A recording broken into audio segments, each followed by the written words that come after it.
You know, with the economy the way it's been, a lot of us have had to learn to adapt. Well, tonight I want to introduce you to a guy who knows a thing or two about changing the recipe.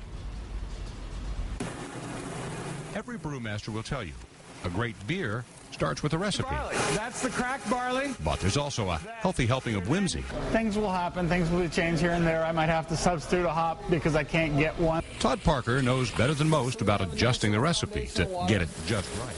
So in a second, we're going to actually start milling in. He didn't set out to be the brewmaster here at Copper Canyon. And this is just for one beer. Or anywhere else for that matter. Todd Parker's recipe had a whole different result in mind. I'm a marine biologist. I actually got my bachelor's degree at Boston University in marine biology and worked down in the Woods Hole in the marine biological laboratories there. And then I went to California, got my master's degree at Cal State University at Fullerton.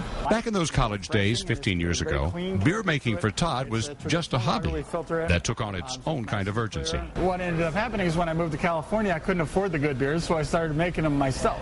And after getting his master's degree in marine biology, while waiting for that first job, a call from a local brew pub provided that ingredient that changed his life forever. So they're like, "Hey, Todd, what are you doing right now?" And I said, "Well, looking for a job." And they're like, "Well, why don't you work for us in the meantime?"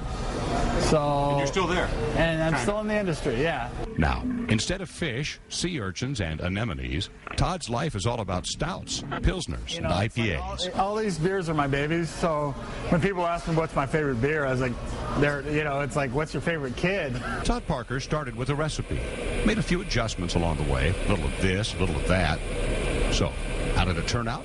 Sometimes it can be bitter, sometimes it can be sweet. It's definitely full of flavor, I think would be the way to put it.